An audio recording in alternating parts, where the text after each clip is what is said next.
va avoir 50 ans, elle est de 34. Elle est vieille cette voiture. Hein. C'était le moteur d'origine, hein, j'ai vérifié, il y a les codes d'alésage et course sur la culade. Ça n'a pas été refait, c'est pas un échange. Ce générateur, bon, il a une tuyère pour l'alimentation en air. Hein? Elle est belle et bon, évidemment, il y a eu quelques petites retouches à faire, hein, Raymond, grâce à toi, là. D'avant-guerre, oui, c'est dur. Hein. J'ai juste refait les freins, là. De toute façon, on en trouve plus de la moitié par hasard. Hein. Amoureux des tractions. Ah ben, 34. C'est la voiture populaire. On peut aimer une Rolls et être amoureuse d'une traction. Exactement. Et j'étais bien placée pour le dire, étant donné que j'avais les deux. Et je trouvais que c'était vraiment quelque chose de spécial, surtout quand on voit les étrangers, quand vous passez à l'étranger avec une traction. Pour eux, ça représente la France, ça représente les belles années de la France. Et on voit une traction, on dit « Ah, c'est la voiture française ». On oublie qu'il y a de très belles voitures françaises, mais la traction, c'était le prestige de la France, je crois.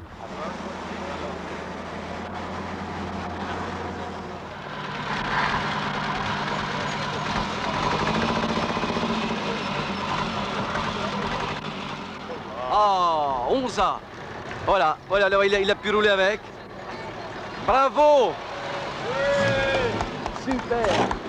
11 ans de 34, hein. Enfin, il l'a trouvé par hasard, quoi, comme d'habitude, quoi. Il a donné un coup de manivelle, pas de moteur bloqué, rien, il l'a remis en route. Tu vois, sur la galerie, il y a un sac avec du charbon. Tu vois? Hein? Ben, c'est un appareil, un gazogène, bien sûr. Hein, c'était le gaz pauvre, quoi, si l'on peut dire, hein, puisqu'on perd un tiers de puissance par rapport à l'essence, quand même. Vous allumez là-bas, les gaz se font dans ce générateur, ils passent sous la carrosserie, ils vont dans une boîte à poussière qui est derrière, qu'on appelle refroidisseur. Vous l'avez vu, non?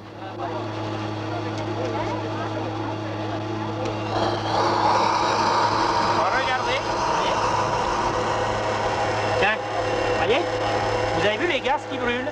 Au niveau restauration, beaucoup de membres du club travaillent eux-mêmes sur leur voiture. Alors ceux qui, comme moi par exemple, qui ne sont pas très connaisseurs en mécanique, on fait tous les travaux de démontage, de nettoyage, de préparation. Puis après, avec l'aide de professionnels de la mécanique ou d'amis qui s'y connaissent, on remonte la voiture. Alors au niveau frein et direction, il vaut mieux le confier à un professionnel parce que ce sont quand même des organes de sécurité. Mais au sein du club, il y a plusieurs membres du club, des chevronnés, qui travaillent entièrement sur leur voiture, qui font la totalité de restauration de la voiture. Donc parmi les membres du club, il y en a même, de ma connaissance, qui ont passé leur CAP de mécanique en cours du soir pour pouvoir travailler sur leur voiture. La voiture, qui aujourd'hui encore a conservé tant de fidèles, a vu le jour en 1934. Elle fut l'événement du salon de l'auto. La bombe qui devait faire éclater tous les conformismes techniques pour établir une nouvelle définition de l'automobile.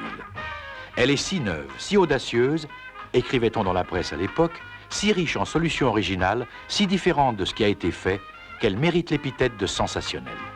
50 ans plus tard, il n'y a rien à reprendre à ce jugement.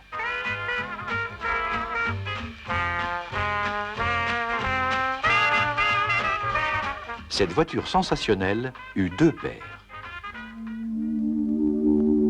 L'industriel André Citroën, l'ingénieur André Lefebvre. Il disait que l'équilibre d'un mobile tient à la répartition des masses. Lourd à l'avant, léger à l'arrière. En automobile, cela s'appelle traction avant.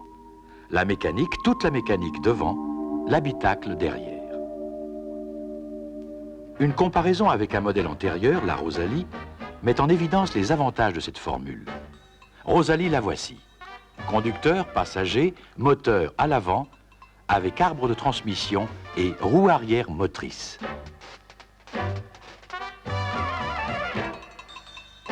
Effaçons le pont arrière.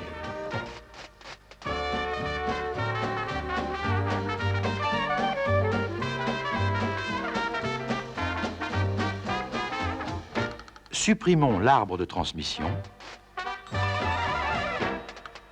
On peut alors reculer la roue arrière pour augmenter l'empattement. Le groupe moteur-boîte va commander les roues avant qui deviennent motrices.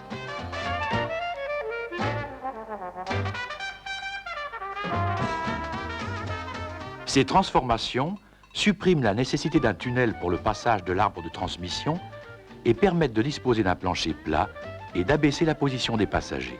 Ce faisant, on abaisse aussi le centre de gravité du véhicule, ce qui lui donne une meilleure stabilité. Il n'y a plus qu'à redessiner la carrosserie, profil surbaissé, aérodynamique étudiée, l'automobile moderne est née. La traction, c'est aussi la sécurité. Regardez ce document. Une voiture ancienne d'abord.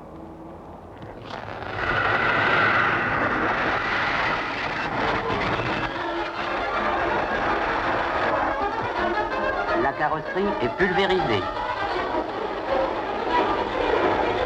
Le ralenti révèle d'une façon saisissante tous les détails de l'accident.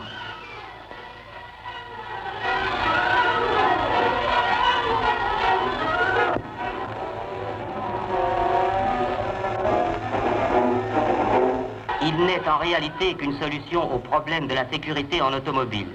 Construire les carrosseries entièrement en tôle d'acier. Les usines Citroën, seules en France, possèdent l'outillage nécessaire pour réaliser cette difficile fabrication. Après la valse, le looping. Par la nouvelle 7 à traction avant, carrosserie monocoque sans châssis.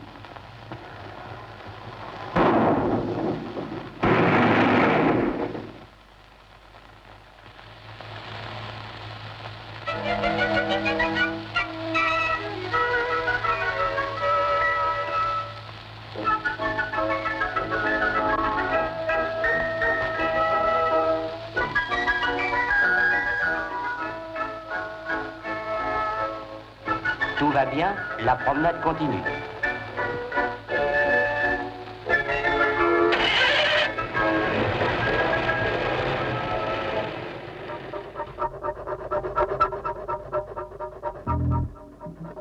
Mais la sécurité doit avant tout être préventive, ce qui veut dire tenue de route. Sur un modèle ancienne formule, le moteur entraîne les roues arrière qui poussent le véhicule pour vaincre la résistance de l'air ou pression aérodynamique. En ligne droite, pas trop de problèmes.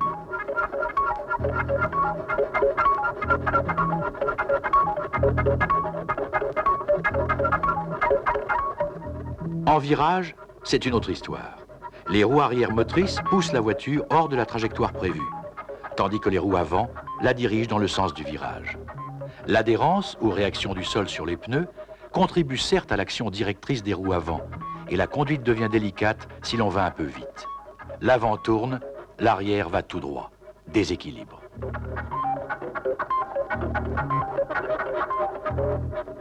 Avec du poids à l'arrière, le centre de gravité est évidemment reculé. La forte poussée centrifuge qui, en virage, s'exerce sur ce centre de gravité, crée avec les roues arrière motrices un couple de force.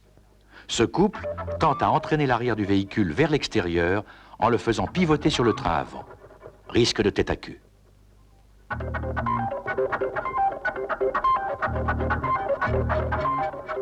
Avec la traction avant, ce sont les roues avant qui sont motrices, en vertu du principe qu'il est plus facile de tirer une brouette que de la pousser, comme chacun a pu le constater. En virage, les roues avant directrices et motrices tirent la voiture dans le sens même de la trajectoire. D'autant mieux que le poids sur l'avant augmente leur adhérence. Les roues arrière suivent l'avant plus lourd et la traction n'embarque pas.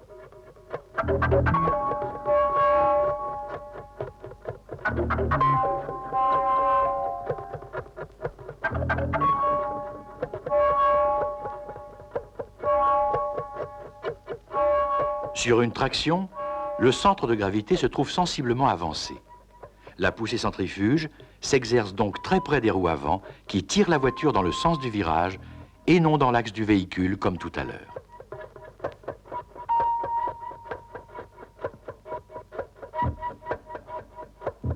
Résultat, pour une même vitesse, la traction avant tolère une force centrifuge plus grande.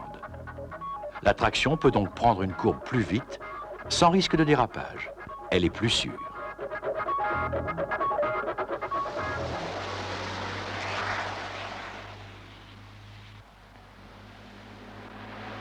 À cela, il y a cependant une condition. Puisque les roues avant directrices pivotent pour guider la voiture, il va falloir trouver le moyen de leur transmettre, quelle que soit leur position, le mouvement produit par le moteur. Il va falloir aussi leur transmettre ce mouvement, quel que soit leur débattement, au passage d'une bosse ou d'un trou.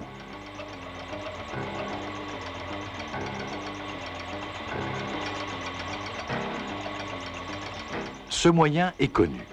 On l'appelle transmission homocinétique et on l'obtient par des joints spéciaux.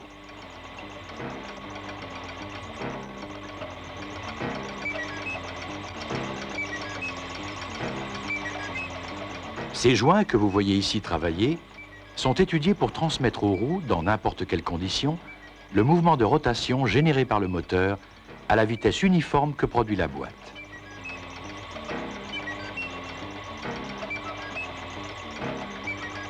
La mise au point et la fabrication de ces joints homocinétiques relèvent d'une technologie délicate que Citroën a su maîtriser depuis longtemps. Cela lui permet aujourd'hui de rentabiliser son avance en vendant son savoir-faire à de nombreux constructeurs.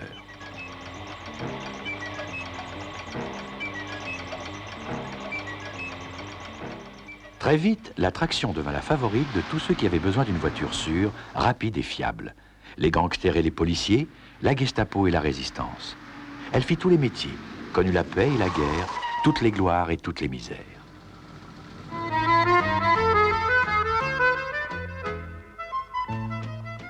La traction fut de tous les milieux et de toutes les classes.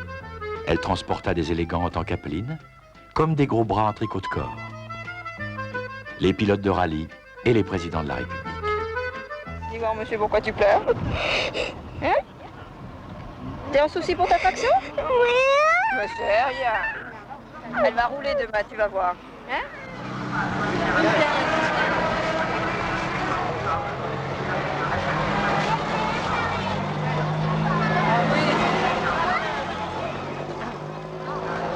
Entre autres records, la traction a battu celui de la plus rapide création, 13 mois. On n'a jamais fait plus vite depuis. En mars 1933, André Citroën engage André Lefebvre. En mai 1934, le premier client est livré. Sa traction était une berline 7A. Elle roulait déjà à plus de 100 à l'heure.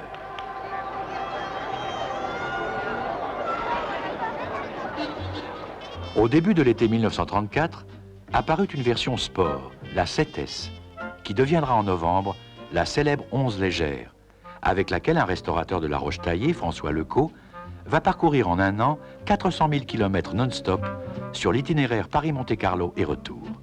Plus tard, en 1938, la 15-6 cylindres atteindra 135 km à l'heure et méritera amplement son surnom de reine de la route.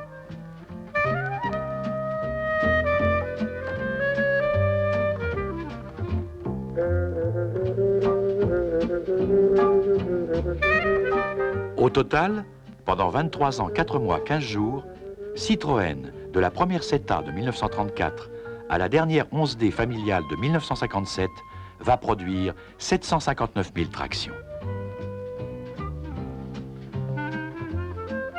Mais l'histoire de la traction ne s'arrête pas au modèle qui porte ce nom. Depuis 1934, toutes les voitures construites par Citroën ont été des tractions avant. La 2 chevaux, la DS, la Mi 6, la Méhari, la GS, la SM, la CX, la LN, la Visa, la BX enfin, soit quelques 16 millions de véhicules. La traction avant de 1934 est aussi le vrai départ de toutes les grandes innovations techniques qui devaient faire la réputation de la marque.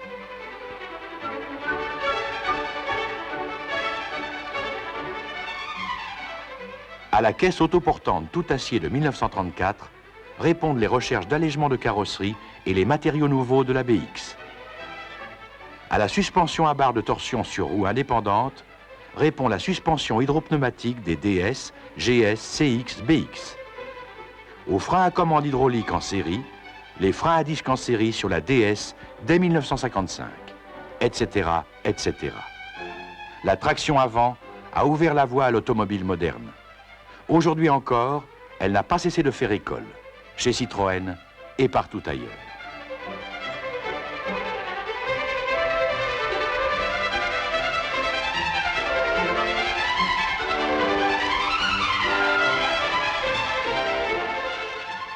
Vive l'attraction!